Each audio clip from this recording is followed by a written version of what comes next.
Dieu, toi qui vis et règnes pour les siècles de siècles. Amen. Amen.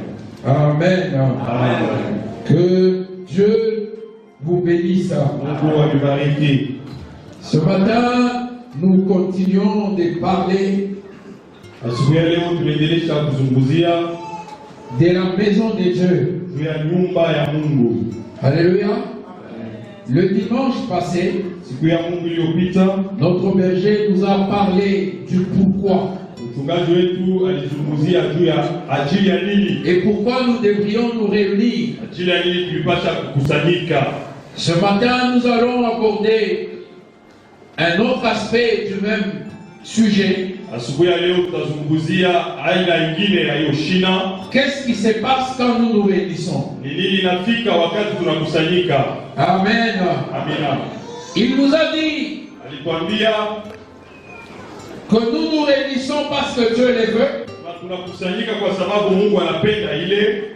Et j'ai aimé vers la fin. Il a dit parce que Jésus lui-même est dans les rencontres. Parce que la Bible dit là où 2 ou 3 sont assemblés en mon nom, je suis au milieu d'eux. C'est une promesse ferme de la part de Dieu. Est-ce que nous pouvons acclamer le Seigneur parce qu'il est venu là?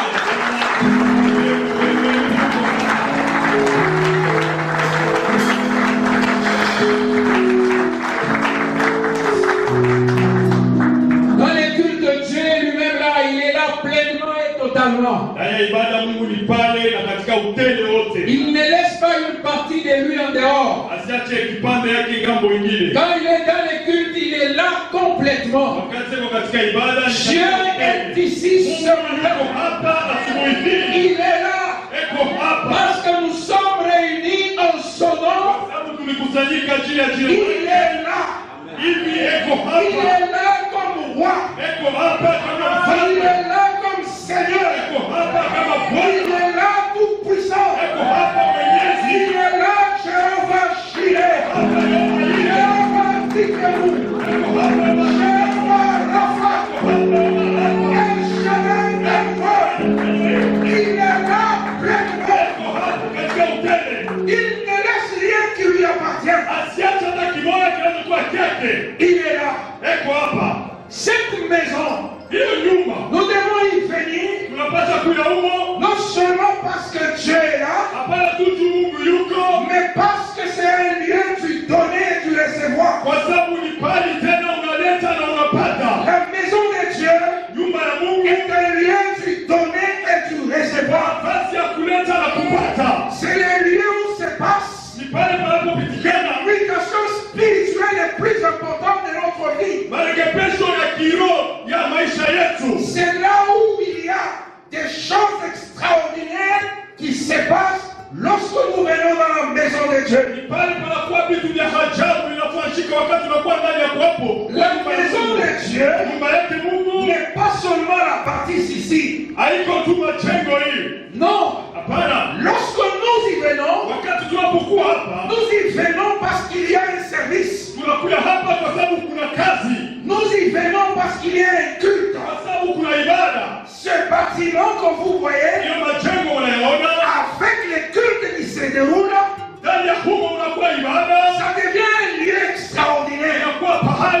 Ça devient un lieu différent des autres hangars que vous connaissez. Parce que Dieu lui-même vient siéger. Dieu lui-même vient agir. Dieu lui-même vient opérer. C'est pour ça que David dit en psaume 69, le verset 10, il dit les ailes de ta maison me dévorent. Alors quand je lisais les commentaires, les commentateurs disent lorsque nous nous réunissons, lorsque nous sommes dans ces 4 murs, y compris les cultes qui est dédié à Dieu, c'est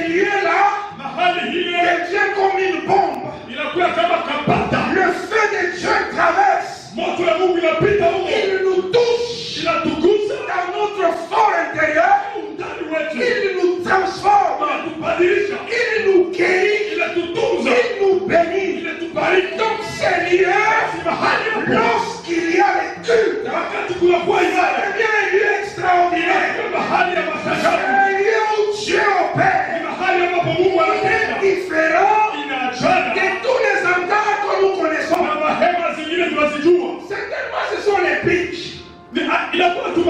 Ce sont les vitres. Ce sont les chaises en plastique. Mais comme il y a un service divin, il y a un culte qui est dédié à Dieu. Dieu lui-même il descend. Lorsque tu arrives à cette maison, tu rencontres Dieu lui-même dans sa splendeur.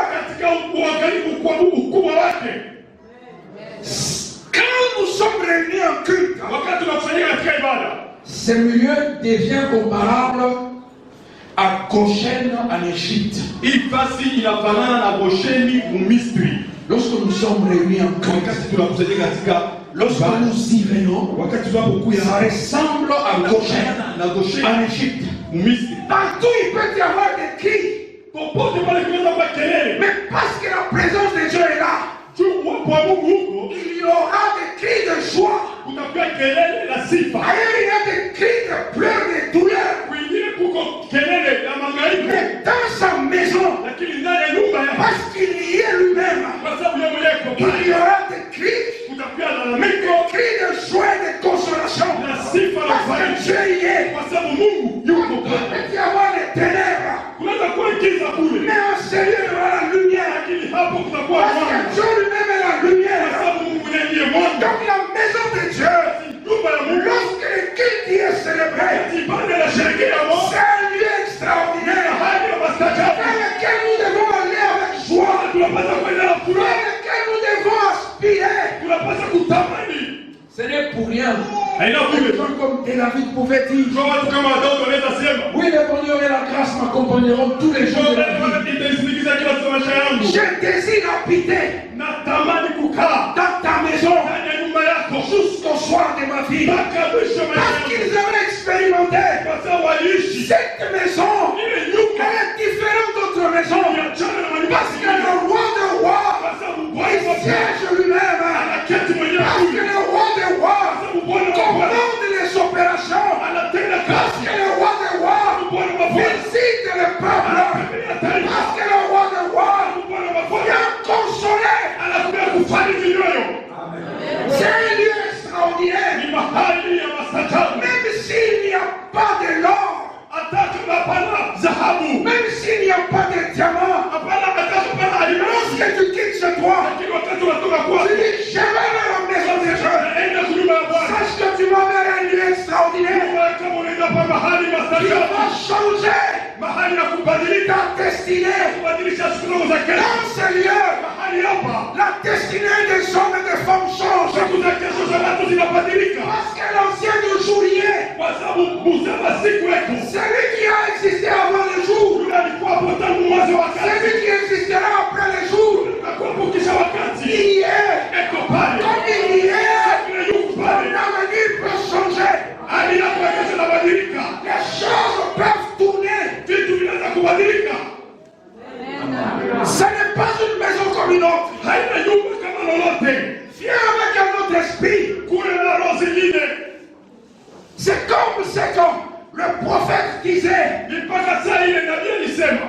à Saül, tu rencontreras les fils des prophètes.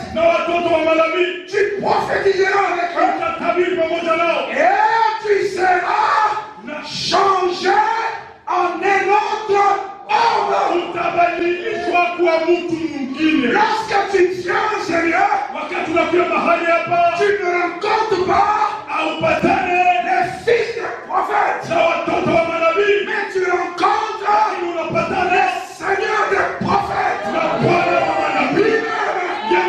Et tu seras changé en un autre homme. C'est un lieu de changement. C'est un lieu de changement. C'est un sérieux où les civils deviennent des hommes pieux. C'est un sérieux où les gens qui adoraient les ténèbres adorent Dieu. C'est un sérieux ceux qui avaient les cœurs de pierre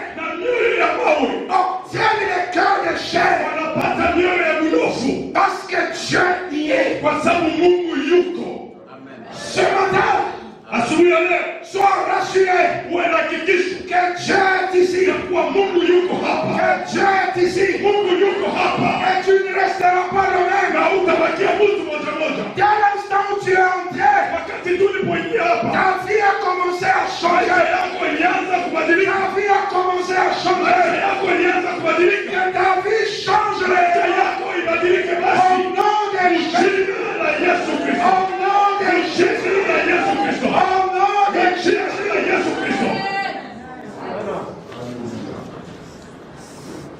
Je disais, c'est un lieu. Tu donnais et tu recevras. Nous pouvons lire Matthieu 18, 20. Nous l'avons lu avec les bergers.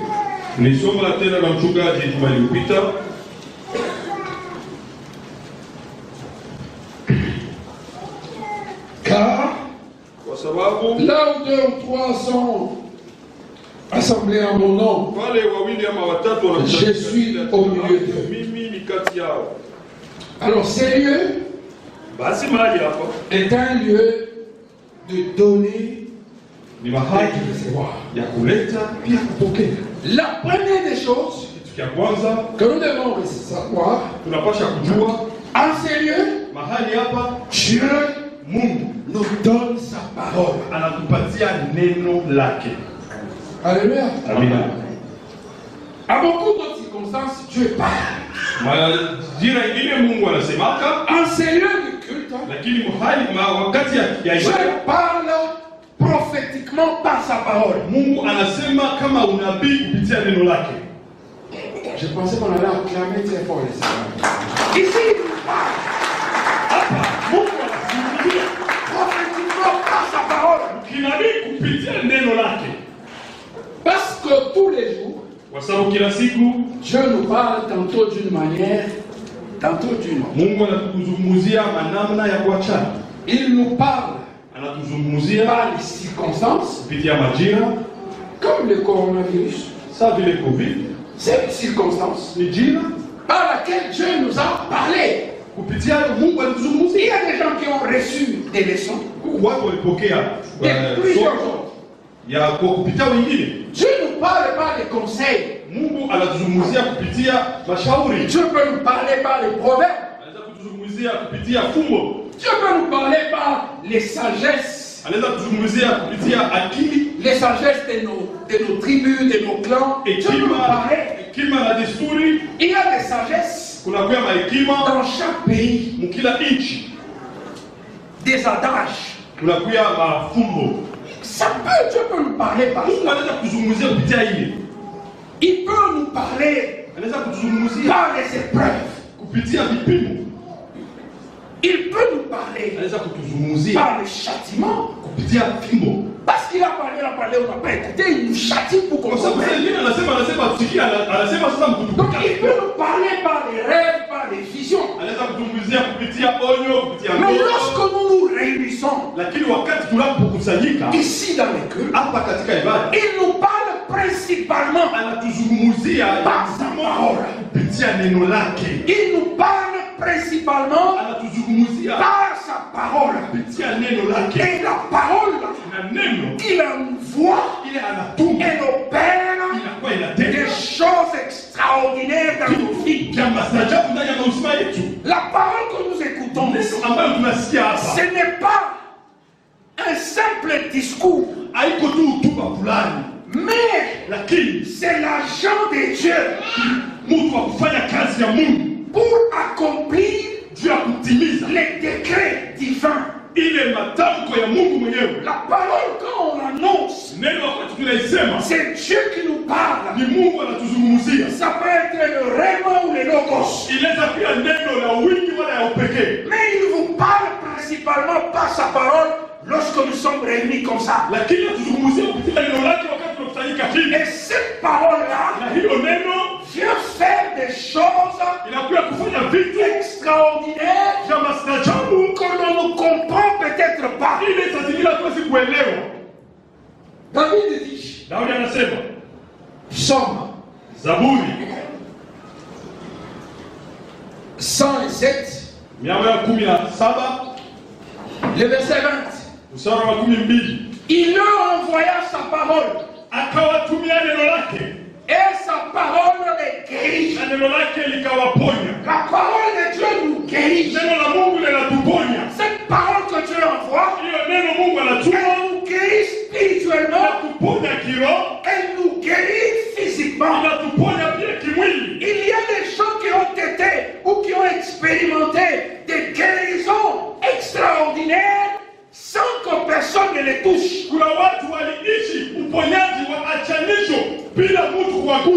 Parce que la parole de Dieu a été envoyée. Lorsque nous nous réunissons, cette parole nous donne la vie. Jean 5, 24. La parole de Dieu, c'est la vérité. Et cette vérité nous donne la vie éternelle. Lorsque nous sommes réunis, Dieu nous envoie sa parole. Et cette parole, elle commence à agir dans nos vies. Elle opère à des niveaux qu'on ne peut pas comprendre. Parce que c'est par cette parole que Dieu a créé le monde. Dieu a parlé et les choses sont arrivées. Lorsque nous recevons cette parole, elle opère en nous. Elle crée des choses. Elle en nulle d'autre. C'est à nous de comprendre que les cultes, ce n'est pas un endroit pour être distrait. C'est un endroit où Dieu parle. Il nous communique sa parole. Alors lorsqu'il nous communique sa parole, il nous donne sa parole, nous la recevons. Et lorsque nous la recevons, il y a des choses qui commencent à se passer dans notre vie. Nous avons quitté l'habitude de venir à ces lieux comme nous venions autrefois, qu'on comprenne que ces lieux, c'est la maison de Dieu. Et Dieu nous communique sa pensée. Et lorsqu'il envoie sa parole commence à guérir. Si tu es malade ce matin, physiquement ou spirituellement, reçois la guérison de la part de Dieu au nom de Jésus. Reçois cette guérison au nom de Jésus.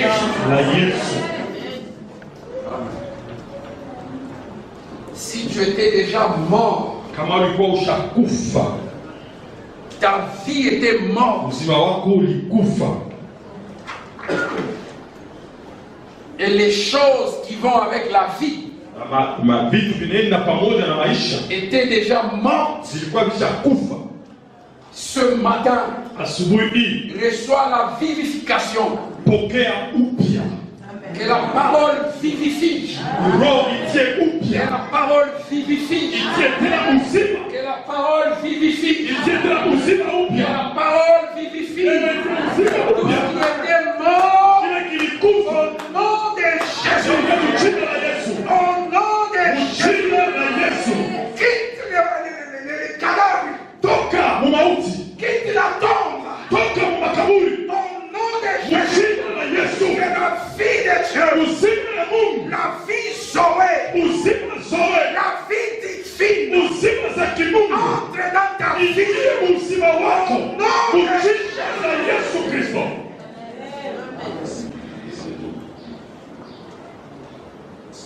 Perçois, reçois, entends, vois, marche sous la parole de Dieu. Au nom de Jésus.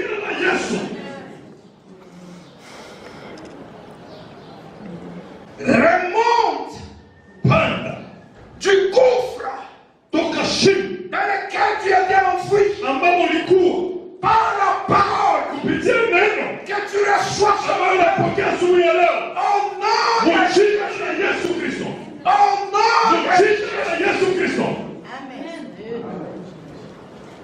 recevons la parole basi tunakuwa tunapokea neno pour qu'elle change. ili ibadilishe.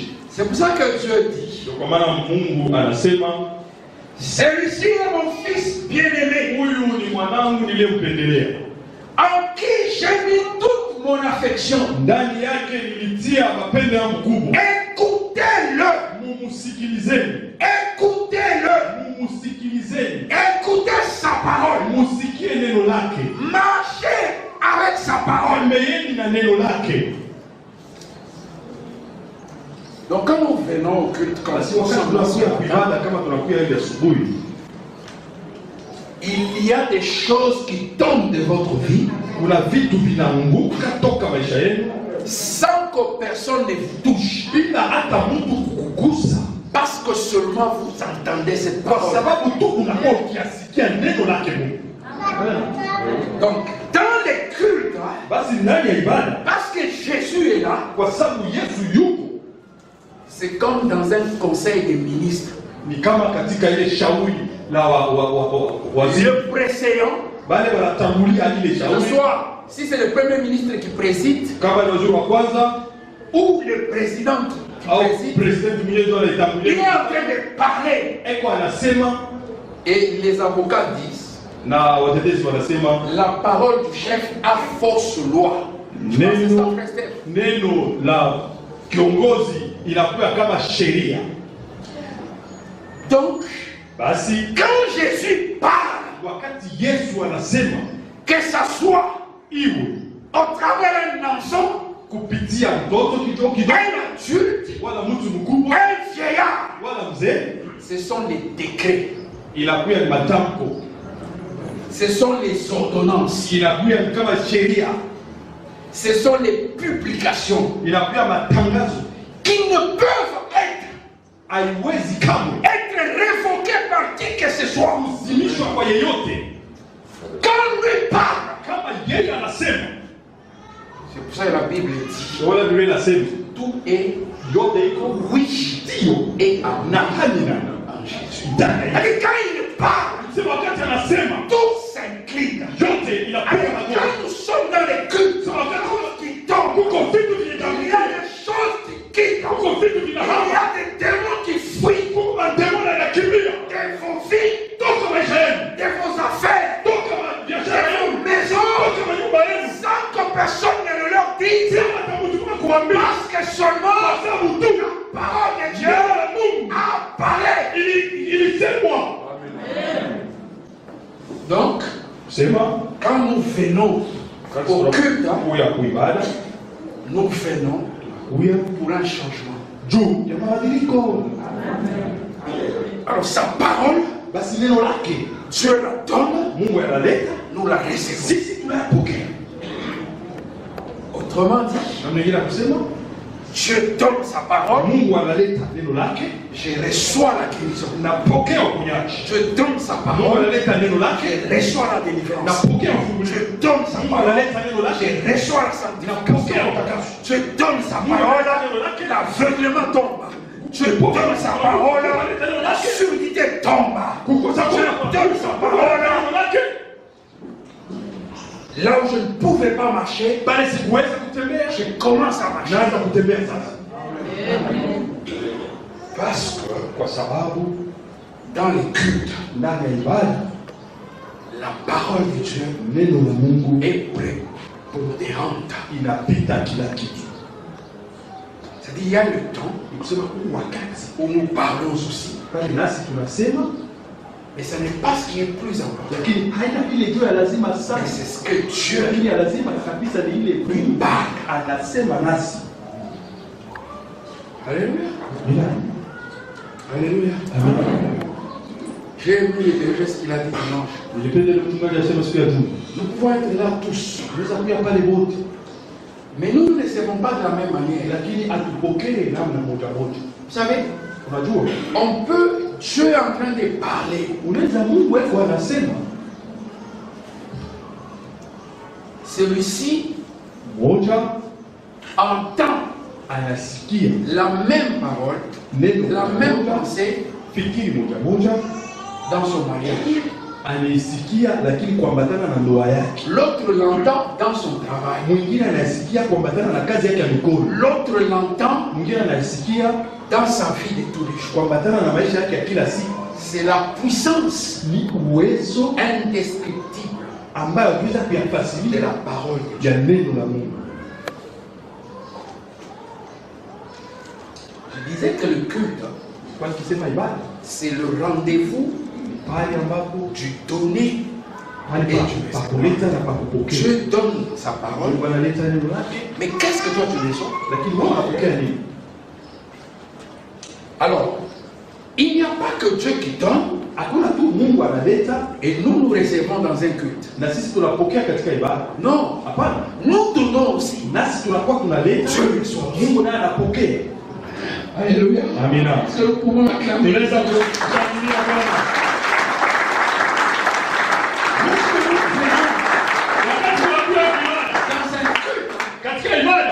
Donne sa parole. Nous la recevons. Vous savez, parfois, vous pouvez voir, on est en train de prêcher, quelqu'un se lève, il dit Amen. Et puis toi tu dis, c'est quoi ça? Tu ne sais pas ce qu'il a reçu. Tu ne sais pas ce qu'il a reçu. Tu ne sais pas. Tu ne sais pas. Tu ne sais pas. Tu ne sais pas.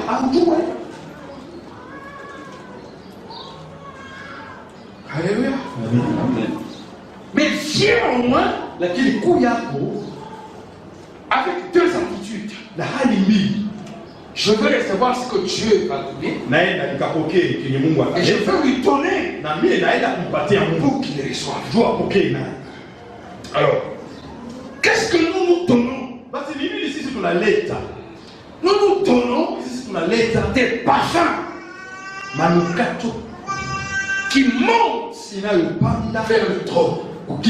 Nous sacrifions notre vie, nos biens sur l'autel divin. Nous prions principalement. Donc Dieu écoute nos prières. Matthieu 21, 13. La Bible dit ceci. C'est Jésus qui parle. N'avez-vous pas lu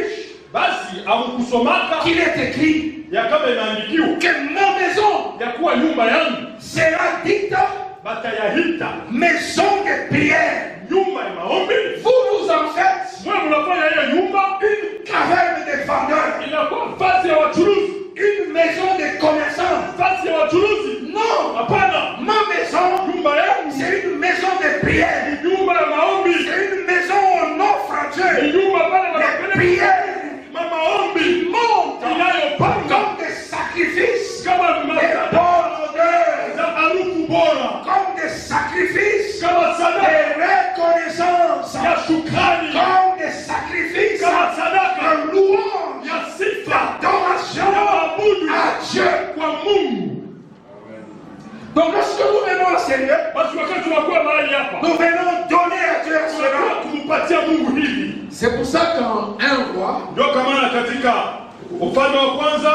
chapitre 8, le verset 29 à 60. À 60.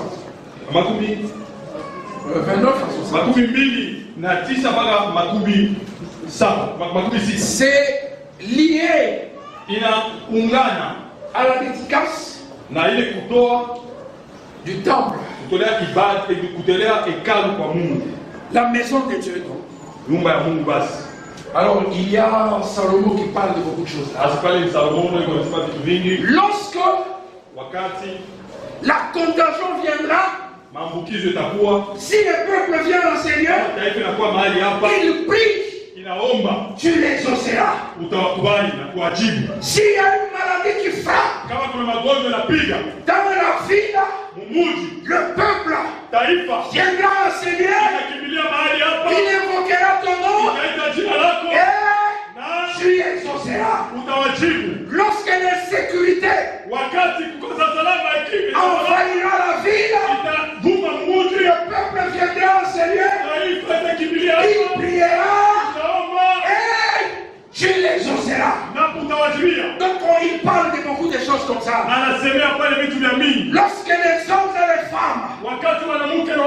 seront en difficulté.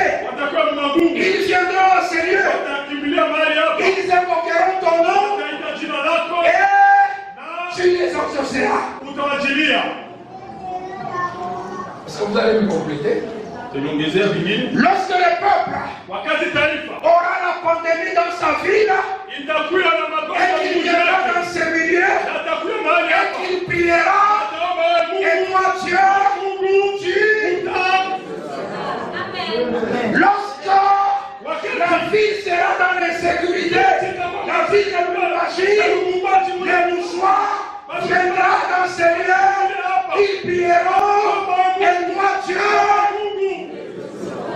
lorsque la crise frappera les combats, les fidèles de Goshen viendront dans ces milieux, ils prieront, et moi Dieu, lorsque parmi les membres de Goshen, il y aura des femmes stériles, elles viendront dans ces lieux, ils prieront, et moi Dieu, lorsque, et toi Dieu tue, lorsque, et toi Dieu tue, lorsque, et toi Dieu tue, quel que soit le problème, lorsque tu es dans le chômage, mais parfois moi ça m'étonne, les gens pleurent, ils ont des problèmes, où est la mère où tu chies les roubous, t'es livré ici. Kuya ukishile humu. La tapa. Dola. Babu tunaga sa kufugusha sema Johnny unalala kwa mwanangu. Kuya ukasema baba. Mambo yananipita. Niko nalala hapa. Baba Mungu anasema yaka kwa taifa yake. Mungu unishikie.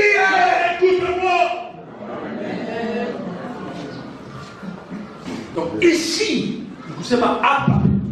nous donnons aussi à Dieu, nous offrons à Dieu les prières.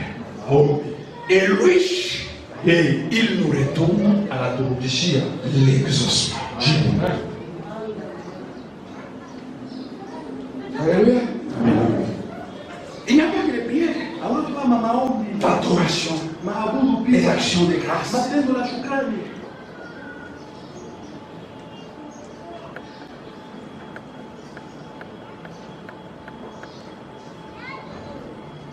Généralement, nous entendons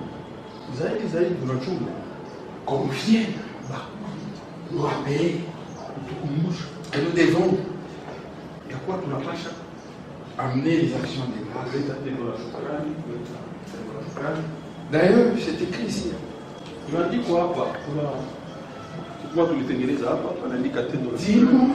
les actions de grâce.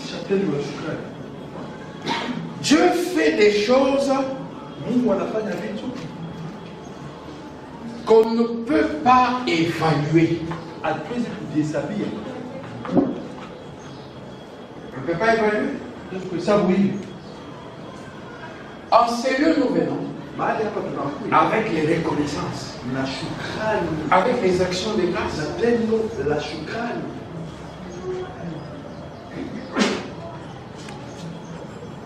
Nous les faisons monter vers le trône de Dieu.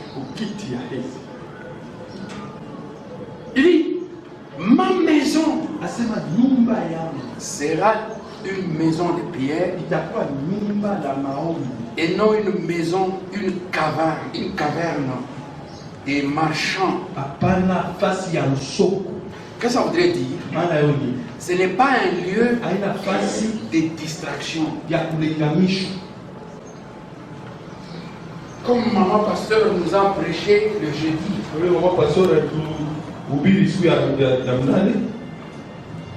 Ah, les mamans disent, est-ce que vous avez été là? J'étais là. Maman pasteur nous a prêché. Que Dieu la bénisse. En disant, on ne vient pas pour regarder qui a apporté tel pan ou tel autre. C'est ça, le marché des pigeons, des lapins.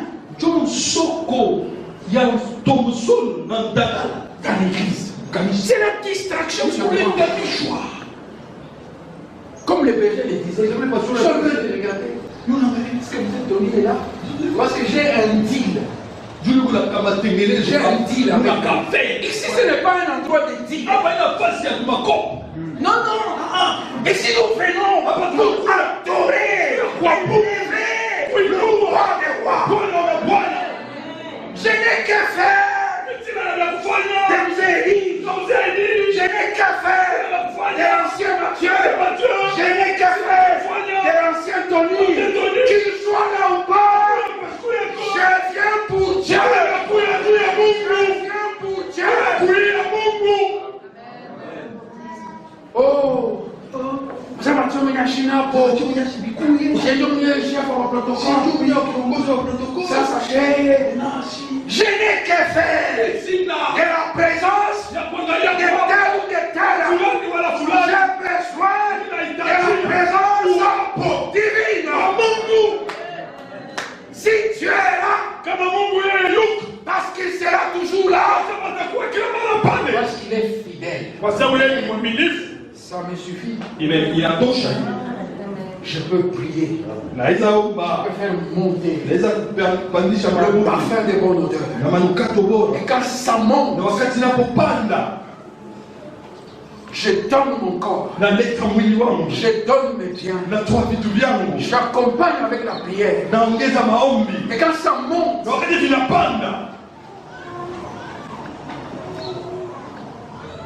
Dieu est en train de sentir dans ses narines. Vous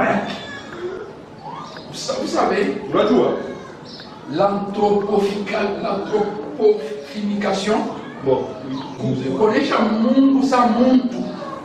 Faire, c'est-à-dire, kusema sawa vitu mpaka Mungu ana mikono.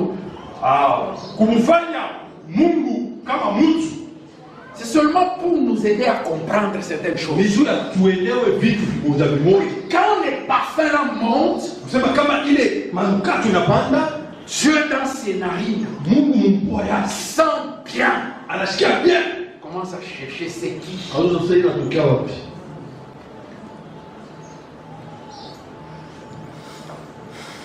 Tu es commerçante ou adorateur. Ce matin, tu es commerçante, un dealer. Deal à l'église. Ou bien tu viens adorer. Faire le cop, c'est s'intéresser des hommes.